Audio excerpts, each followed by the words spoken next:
시편은 특별히 바벨론 포로에서 이제 돌아온 이후에 성벽과 성전을 재건하고 수축하고 난 이후 그런 부른 노래로 보고 있습니다. 하나님은 모든 곳에 계시지만은 특별히 땅의 어느 곳을 정하여서 그곳에 교회를 세우게 하시고 또 구약에는 해막과 또 장막과 성전을 세우게 하시고 그곳을 특별히 자신의 집이라 이렇게 부르시고 기도하고 예배하게 하십니다. 만유 안에 만유 그 하나님이시 특별히 자신의 임재의 처소로 그렇게 장소를 지정하시고 특별히 구약에서는 이러한 하나님의 임재가 성전에 있음을 계시하시고 그곳에서 제사를 받으시고 또 그곳에서 자신의 뜻을 드러내시고 말씀하시고 또 대면하시는 그러한 모습들을 우리가 볼 수가 있습니다. 신약 시대에 이러한 여호와의 임재는 오순절 성령 강림 사건을 통하여서 온전히 이제 성도들의 내적 영혼의 그러한 성령의 임재가 완성되는 성취되는 그러한 역사가 나타나지만 사실 성령의 역사는 언제든 내적 역사로 있었습니다. 하나님의 임재의 그러한 섭리가 경륜이 다양할 뿐이지 구약에는 성령이 외적으로 역사했고 신약에는 내적으로 역사했고 그렇게 볼 바는 아닙니다. 성전 자체에 무슨 영광이 있겠습니까마는 학개서 2장 9절에 보면 이전 영광이 나중 영광보다 못하다 혹은 나중 영광이 이전 영광보다 크다 라고 말하면서 성전에 대해서 이 영광을 말하고 있어요. 성전이 무슨 영광이 있겠습니까마는 바로 학개 선지자가 이후의 영광이 이전의 영광보다 크다라고 성전을 두고 한 말은 바로 그 성전에 살아계시고 성전에서 영광을 받으시고 또 성전에서 만물을 통치하시고 특별히 그의 백성을 다스리시는 그 하나님의 어떠하심의 영광이 이전보다 이후에 낫다라고 이렇게 말하는 것입니다. 우리가 간혹은 교만해서 마치 신비주의자들과 같이 뭐 보이는 게 그렇게 필요하냐, 새벽 예배 드리자 하면 집에서 하면 안 되겠냐, 또 무슨 예배 하자 그럼 굳이 먼 데서 그럴 필요 있겠느냐, 이렇게 우리가 여러 가지 이야기를 할 수가 있어요.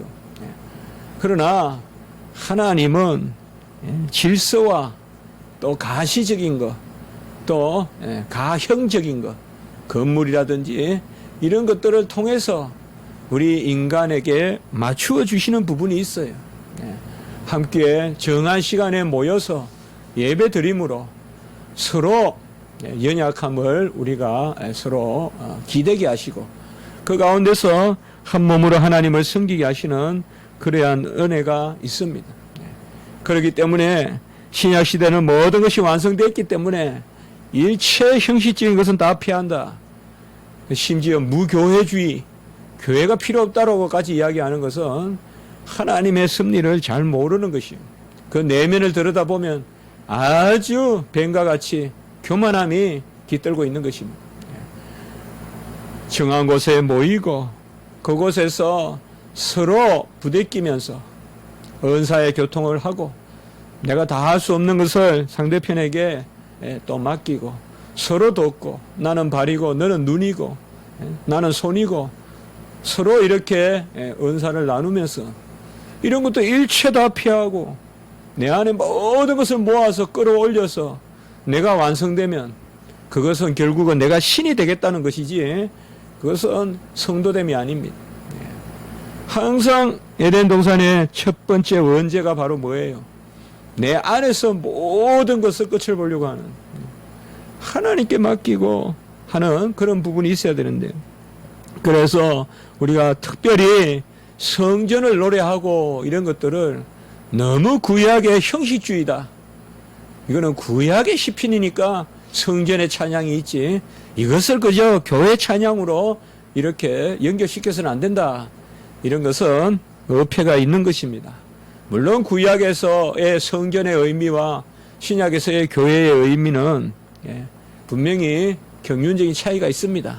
훨씬 교회가 완성된 그러한 모습이고 또 본질을 드러내는 그림자라면 몸에 해당하는 것이 바로 교회라고 하겠습니다마는 그렇다고 해서 구약의 성전은 무조건 형식주의다. 그렇게 봐서는 안 된다는 것입니다. 오늘 1절에 보면 그의 터전이 성산에 있으며 라고 이렇게 말하고 있습니다. 성산이다 이런 말 참 저는 신약시대 때 너무 좀 안 썼으면 좋겠어요. 뭐 성산이다, 영산이다, 뭐 신령한 산이다, 그런 호도 만들고 또 뭐 성산에 올라가자 하는데 너무 그렇게 안 했으면 좋겠어요. 거룩한 산이 어디 따로 있겠습니까마는 그러나 여기에서 말하는 성산은 바로 구약시대 때 성전이 있는 산, 바로 그의 터전이, 이거 그가 뭐냐. 사실상 오늘 1절에 보면 상당히 불완전한 문장이에요. 분명히 그의 터전이라고 할 때 관계대명사로 시작하는 건데 선행사가 없는데 어떻게 관계대명사가 불쑥 나오니까 그가 뭐냐, 혹시 그것 아니냐. 그래서 그를 예루살렘으로 해석해서 예루살렘의 터전이 성산에 있으며 이렇게 해석하는 경우도 있고, 아니다. 히브리 어법에는 먼저 이렇게 관계대명사를 써놓고 선행사가 뒤에 나온다 이 말이죠. 이거는 인도 유로피안 언어에 이런 것들을 간혹 볼 수 있거든요. 라틴어도 그렇고요. 그렇게 본다면 여기에 그는 2절에 여호와다. 그의 성전이 성산에 있으며 여호와께서 이렇게 나가면서 여호와를 먼저 그라고 이야기합니다. 한국말은 절대 이렇게 하지 않습니다만 영어로는 많이 그렇게 하잖아요. 먼저 종속절이 나오는데 먼저 대명사가 나오고 주절이 뒤에 나오면서 이제 그 대명사를 받는 말이 나오는 거 영어에서는 쓰는 말이잖아요. 그런 표현입니다. 그렇다고 본다면 1절은 바로 여호와의 터전이 성산에 있으며 라고 이렇게 보면 좋겠습니다. 성산이라는 말은 그 산이 거룩한 것이 아니라 하나님의 약속의 땅이고 그곳에서 바로 이삭을 바친 땅이고 그곳에서 바로 지성소에 임재가 있는 땅이고 그리하여서 성산이다. 이 성산은 크게 주석학자들은 바로 모리아산 혹은 시온산 이런 산곡을 쭉 합해서 우리나라와 같이 이렇게 막 진짜 막 산같이 그렇지 않습니다. 그러나 분명히 이스라엘은 곡지입니다. 곡지. 곡이 많아요. 그렇게 산곡이 많아요. 큰 산이 이제 헐몬산 이런 건 큰 산이지만은 그렇기 때문에 평지는 아니에요. 최소한 이스라엘 땅이 뭐 우리나라 같이 정말 이렇게 정말 우리나라는 산 따라 물 따라 산 따라 강 따라 우리나라는 그렇지만은 이스라엘은 결코 그런 땅은 아니에요. 그렇지만은 특별히 예루살렘이 평야가 많고 한 땅이 아니에요. 예루살렘은 경계지에 있어요. 경계지에. 가서 느껴지더라고요. 금방 이쪽은 보면 선한 바람이 불고 이 예루살렘은 저쪽 여리고 쪽으로 나가는 길 쪽은 엄청 덥고 또 해변 쪽으로 좀 바라보는 데는 선선한 바람이 불고 그렇습니다. 그리고 이제 밑으로 쪽이 또 헤브론 쪽이잖아요. 그러니까 멀리 헤브론이 보이고 그렇기 때문에 이 예루살렘은 산지가 많아요. 산지라고도 볼 수 있어요. 높아요. 기본적으로. 그래서 여기에 성산은 바로 그러한 여러 산들이 모이는 특별히 우리가 바로 이삭을 바친 아브라함 이삭을 바친 모리아산, 시온산 이런 예루살렘의 산지에 여호와의 터전이 그곳에 있다라고 이렇게 말씀하고 있습니다. 시편 125편 2절에 보면 산들이 예루살렘을 두른과 같이 여호와께서 그의 백성을 지금부터 영원까지 두르시리로다라고 해서 아주 완곡하게 그렇게 표현하고 있습니다. 산들이 예루살렘을 두른과 같이 여호와의 여호와께서 그의 백성을 지금부터 영원까지 두르시리로다. 우리가 사실 두른다 이런 표현은 사실 산이나 강이나 이런 말에 쓰는데요. 강보다는 산이 좀 어울리죠. 강은 이렇게 같이 흘러가지만은 산은 이렇게 안뜻이 두르고 있잖아요.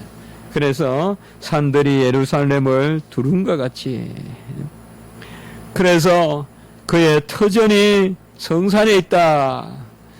그 여호와의 터전이 바로 시온산, 예루살렘산, 바로 모리아산, 그곳에 있다. 그러면 여호와의 터전이 뭐냐 이 말이죠. 여호와의 터전이 바로 오늘 계속 나오는 3절부터 계속 나오는 하나님의 성, 곧 시온 성을 이야기합니다. 오늘은 성전이라기보다 성을 이야기하는 성.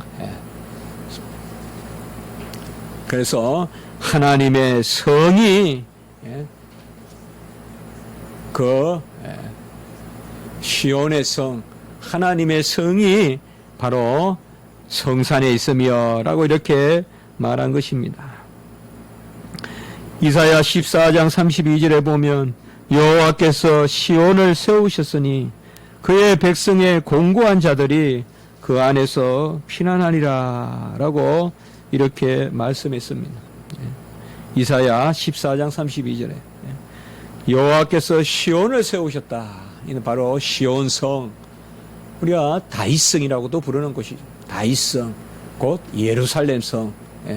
그래서 성전이에요. 이것은 성벽을 두른 도시를 말하는 거예요. 그 옛날에는 성이라 그런 도시예요. 중국도 가보면 무슨 성이란 도시를 뜻하잖아요. 그러니까 우리가 바로 여기도 그런 것입니다. 시편 132편 13절에도 여호와께서 시온을 택하시고 자기 거처를 삼고자 하여 이르시기를. 오늘날 우리가 여호와께서 서울을 택하시고 자기 거처를 삼고자 이렇게는 오늘날 표현하지 않죠. 오늘날은 거처에 무관하게 모든 곳에 여호와의 임재가 있죠. 산이 어떻게 여호와를 안을 것이며 하늘이 어떻게 여호와를 받을 것이며 강이 어떻게 여호와의 그 지경을 다 드러낼 수 있겠습니까? 하나님은 산에도 계시고 강에도 계시고 바다에도 계시고 어디에나 계시죠. 그러나 구약시대의 백성들, 특별히 민족도 구약시대 때는 뭐예요? 히브리 민족만을 택하잖아요. 아브라함의 후손들. 마찬가지로 민족과 땅도 바로 하나님께서 지시한다 이 말이에요. 지시하는 땅이 있다 이 말이에요. 그 지시하는 땅의 핵심이 어디냐 이 말이에요. 마지막 목적지가 어디냐? 예루살렘 성이다 이 말이에요. 그 예루살렘 성 중에서도 마지막 목적지가 어디냐? 성전이다 이 말이에요. 그 성전 중에서도 마지막이 바로 지성소다 이 말이에요. 그 지성소가 마지막 때에 십자가를 통하여서 열린다 이 말이죠. 그게 구약에서 말하는 마지막 때라는 거예요. 영원한 종말의 마지막 때도 되지만 구약에서 말하는 마지막 때는 예수님이 오시는 마지막 때도 된다 이 말이에요. 이게 바로 우리가 구속사적으로 보는 거예요. 구약 때는 백성을 지정하고 땅을 지정하고 복을 지정한 거예요. 언약의 복을 지정한 거예요. 이게 세 가지가 요소다 이 말이에요. 같이 합시다. 땅, 백성, 복.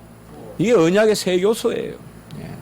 땅을 지정하고 백성을 지정하고 그리고 복을 지정해요. 절대 그 백성의 그 땅이 아니면 복이 임하지 않아요. 그 땅에 복을 주시고 그 백성에게 복을 주시는 거예요. 어디에나 주시는 게 아니에요. 이것은 오늘날 이 땅의 개념, 백성의 개념은 오늘날은 모든 민족의 헬라든 히브리든 종이든 자유자든 모든 백성에게 이 복이 미치고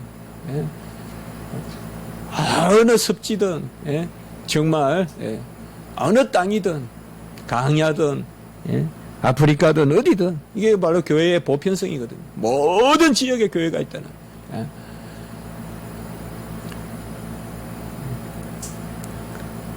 그것이 바로 오늘의 말씀입니다. 오늘은 바로 전반부에서는 이렇게 1절에서 우리가 보시면 1절과 2절에는 보면 하나님께서 지정하시는 거예요.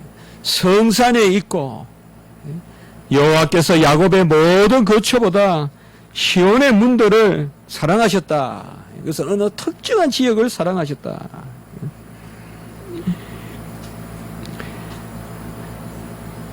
시편 78편 우리가 저번에 보았지만 67절과 68절에 보면 또 요셉의 장막을 버리시며 에브라임 지파를 택하지 아니하시고 오직 유다 지파와 그가 사랑하시는 시온산을 택하시며 시편 78편 67절 68절 여기도 보면 예루살렘 에브라임 지파 그러니까 요셉 지파의 그 땅을 택하지 아니하고 유다 지파를 택했다.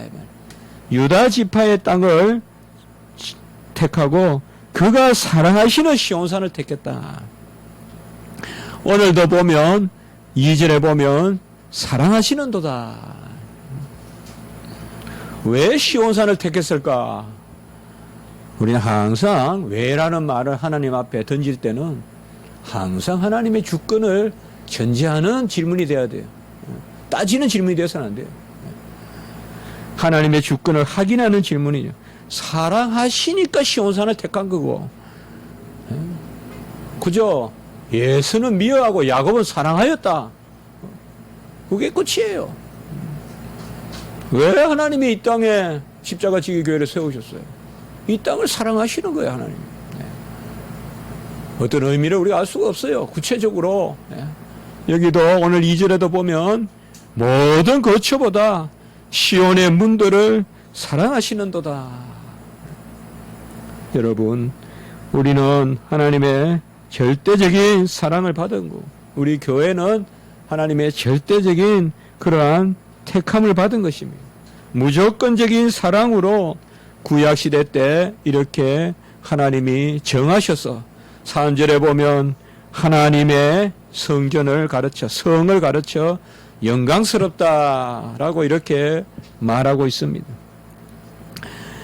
영광이라는 것은 하나님께만 속한 것이요. 저는 계속 영광을 그렇게 여러분과 나누었죠. 영광은 완전함이다. 제가 영광이란 단어를 많이 생각해 봤습니다. 영광은 완전함 외에 어떻게 표현할 방법이 없습니다. 이 완전한 분에게 영광을 올린다. 완전한 분은 받을 게 없어요.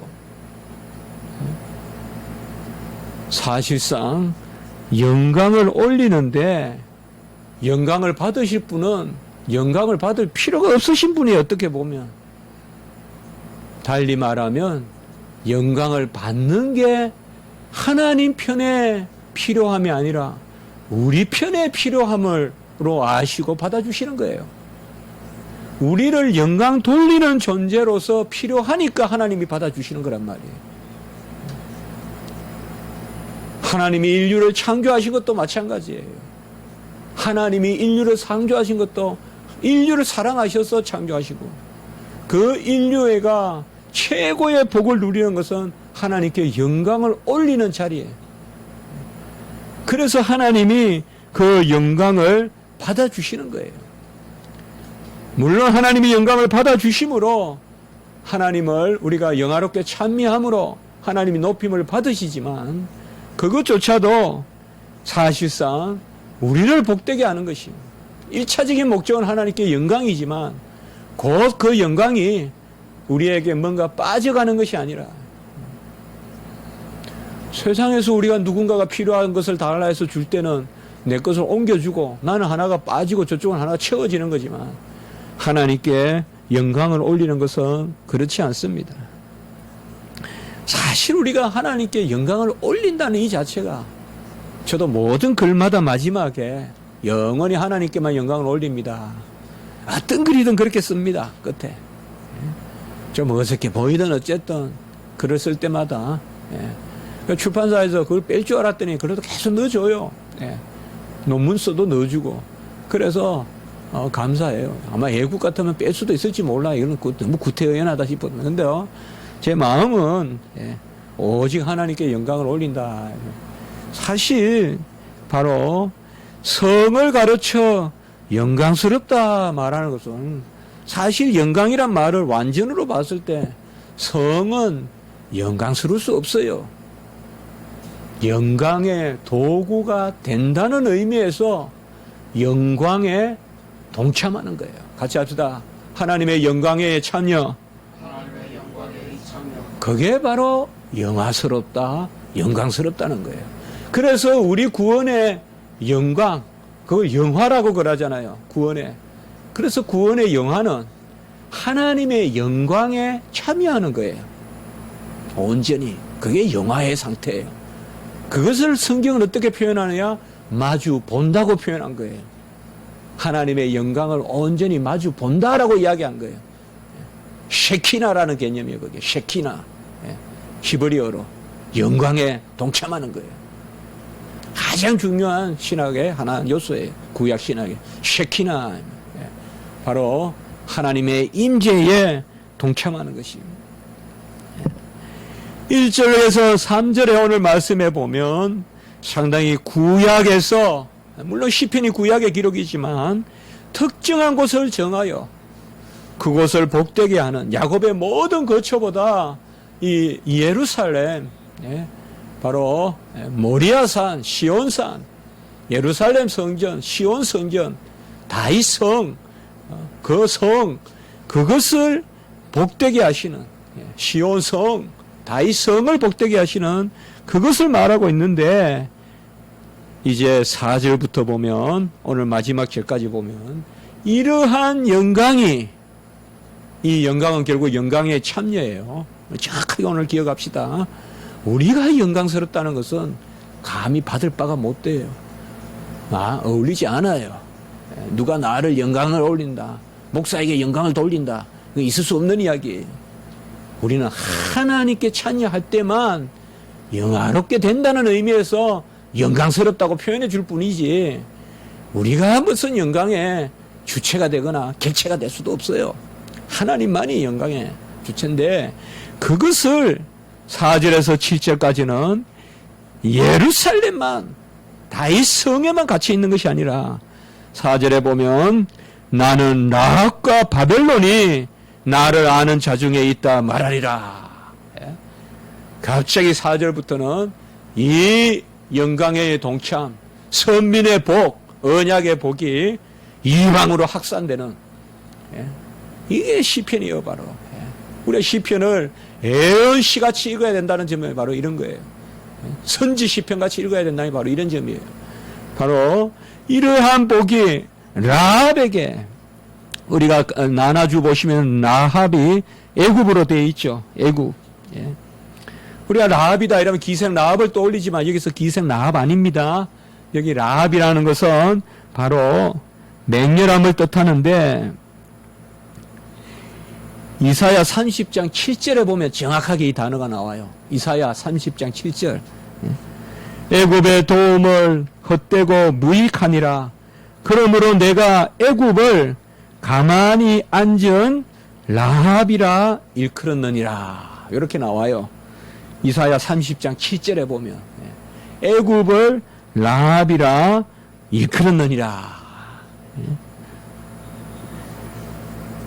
여기서는 애굽이 라합이다.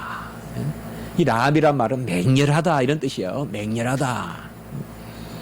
시편 89편 10절에도 우리가 이미 보았지만, 이제 우리가 곧 보겠지만 아주 많이 우리가 인용되는 시편이잖아요. 거기도 보면 주께서 라합을 죽임 당한 자 같이 깨우시고 이렇게 나와 있습니다.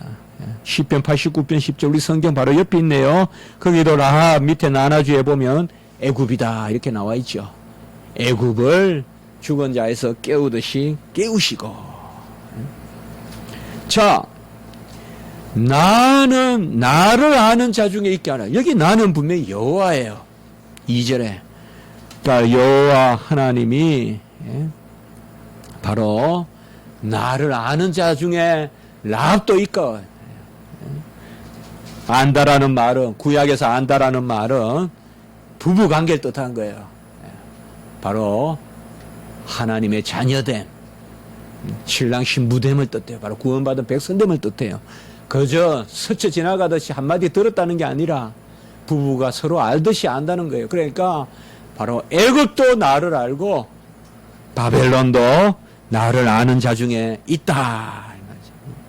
이 성의 영광이 이방으로 이제 흩어 뻗어나간다. 그것을 말하고 있는 것입니다. 바벨론이 나를 안다. 이 말이죠. 오늘날 참 이상한, 오늘 이것을 오늘 보니까 참 하나님의 말씀이, 라합이 지금 어디입니까? 예?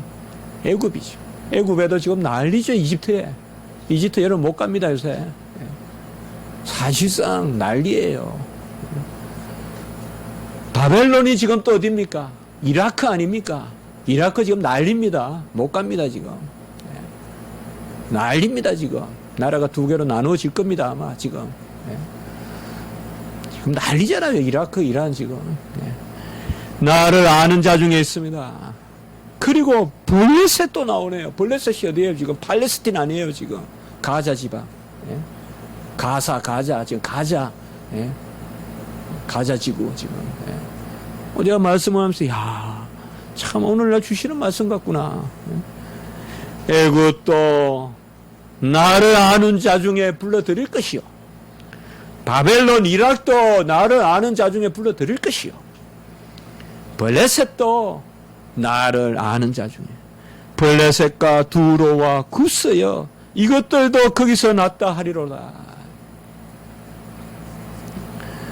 블레셋은, 두로는 뭡니까? 바로 시돈과 두로, 지중해의 그 해변까지.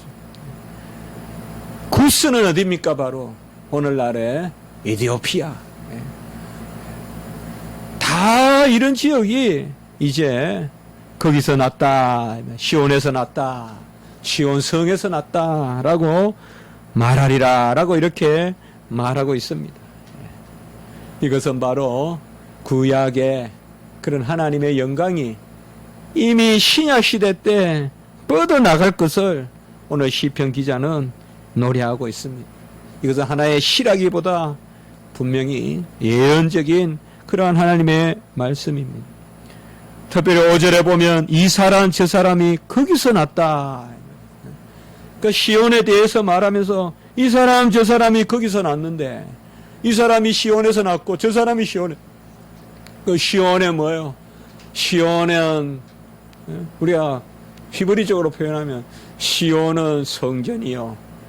우리가 그렇게 말하면 시온은 예루살렘 성이요. 예루살렘 성은 바로 성전이요. 성전은 바로 지성소요. 지성소는 바로 십자가다. 같이 합니다. 십자가의 지성소. 바로 미리 이삭을 바쳐서 예표를 보여준 그 십자가의 지성소. 이 사람 저 사람을 십자가에서 낳다 하리라.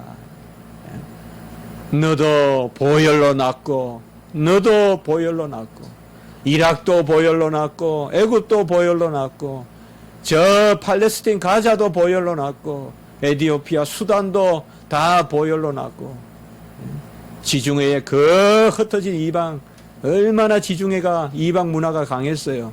그 두로에 그러한 온갖 인류 문명의 발상지 너희들도 다 십자가로 났다. 다 불러들인다. 복음이 땅 끝까지 이른다. 헬라이나 유대인이나 종이나 자유자나 다 오늘날 내가 너를 낳았다.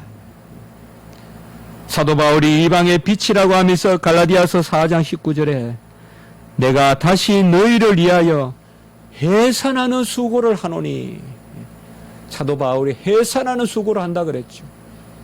오늘 여기도 바로 낳았다 이 말이야. 내가 너희를 낳았다. 너는 내 아들이라 오늘날 내가 너를 낳았도다. 시편 2편 7절. 나았다.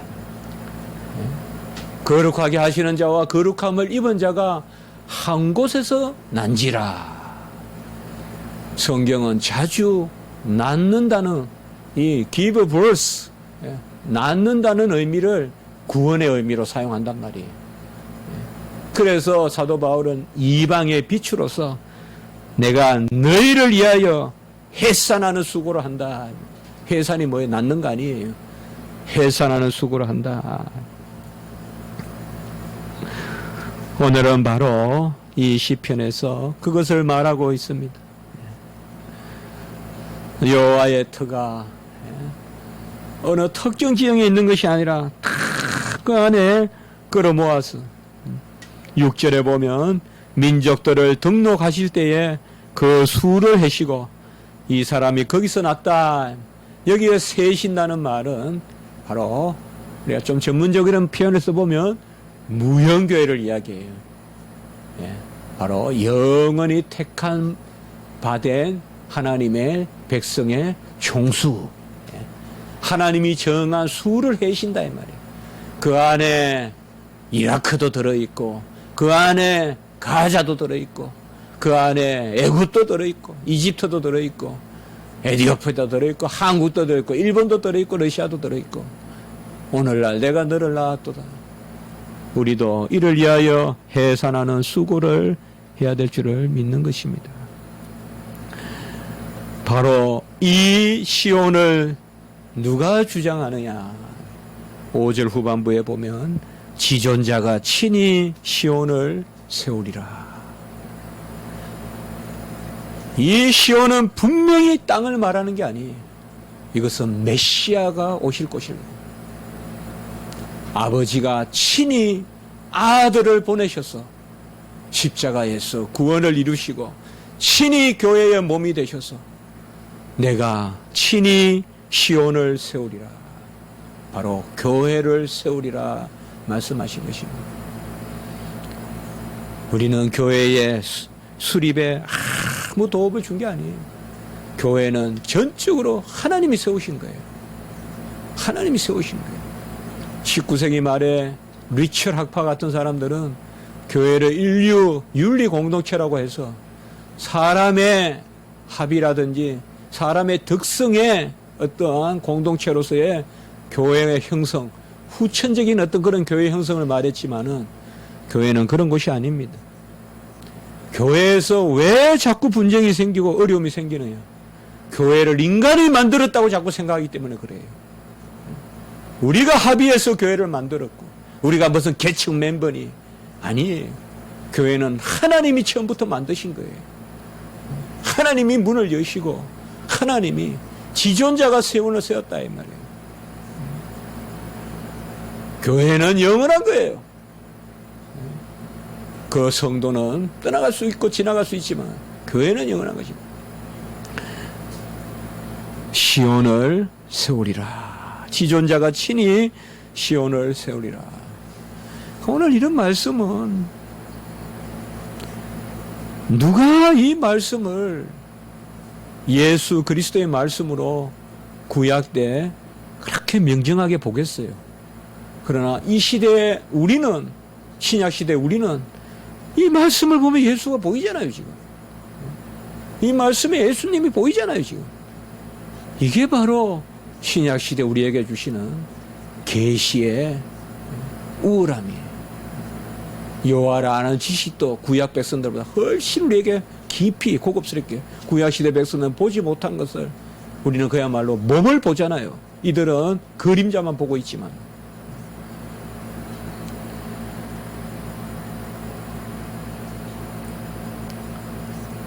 저는 이런 부분에서 성경이 성령의 감동으로 하나님의 말씀을 기록한 그러한 세상의 책이 아니라 신령한 책이라는 걸 확신해요.